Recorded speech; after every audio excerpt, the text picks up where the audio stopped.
حضور نے فرمایا صحابہ کو مخاطب ہو کہ صحابہ جانتے ہو مفلس کون ہے؟ تو انہوں نے کہا حضور مفلس وہی ہے جس کے پاس نہ درہم و دینار ہیں اور نہ کوئی ساز و سامان زندگی ہے۔ فرمایا میری امت میں مفلس وہ ہے جو قیامت کے دن آئے گا تو اس کے پاس نمازیں بھی ہوں گی، روزے بھی ہوں گے، زکوٰۃ ادا کی ہوئی اس کا ثواب بھی اس کے پاس ہوگا، لیکن ساتھ ساتھ اس نے کسی کو گالی دی، کسی کا حق غصب کیا، کسی کا مال دبایا، کسی سے زیادتی کی، کسی پر تہمت لگائی، کسی کو الزام دھرا، تو یہ بھی اس نے ساتھ ساتھ گناہ کیے ہوں گے۔ تو یہ سارے اپنا اپنا حق لینے کے لیے کھڑے ہوں گے۔ اب قیامت کے دن جو سکہ رائج الوقت ہوگا وہ یہ درہم و دینار تو نہیں ہوں گے، وہ اعمال ہی ہوں گے۔ تو اب ان گناہوں کا تاوان دینے کے لیے کیا ہوگا؟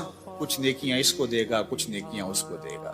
اب نیکیاں کم پڑ گئیں تو جن سے زیادتی کی ہوگی ان کے گناہ اس کے کھاتے میں ڈال دیے جائیں گے اور پھر گھسیٹ کے آتش دوزخ میں پھینک دیا جائے گا۔ فرمایا کسی نے مفلس دیکھنا ہے تو یہ کھڑا ہے، نمازیں پڑھی، روزے رکھے، زکاتیں دیں، حج کیا، دیگر اعمال خیر بجا لاتا رہا اور بڑے بڑے عمل لے کر آیا، لیکن یہاں اپنی نیکیاں دینی ہوں۔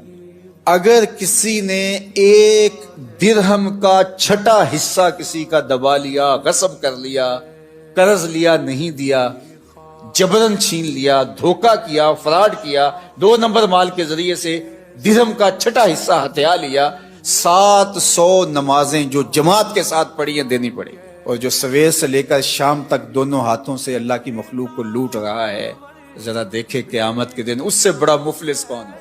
حضرت صوبان کہتے ہیں کہ اللہ کے محبوب نے ارشاد فرمایا میں اپنی امت کے ان لوگوں کو جانتا ہوں جب قیامت کے دن آئیں گے تو ان کے اعمال تہامہ کے پہاڑوں کے برابر ہوں گے، اتنے بڑے بڑے عمل اور چمکدار روشن عمل ہوں گے، لیکن اللہ ان اعمال کو یوں اڑا دے گا جس طرح ذرے ہوتے ہیں۔ تو حضرت صوبان کپ کپا کے رہ گئے اور کہا حضور بتائیے وہ کون لوگ ہیں؟ تو آقا کریم علیہ السلام نے فرمایا جب وہ تنہائی میں جاتے ہیں تو پھر اللہ کی حدوں کو توڑتے ہیں، ان کی تنہائی پاکیزہ نہیں رہتی، ان کی تنہائی ناپاک ہو جاتی ہے، تنہائی میں اپنے آپ پر قابو نہیں رکھ پاتے اور اپنے آپ کو برباد کر بیٹھتے ہیں۔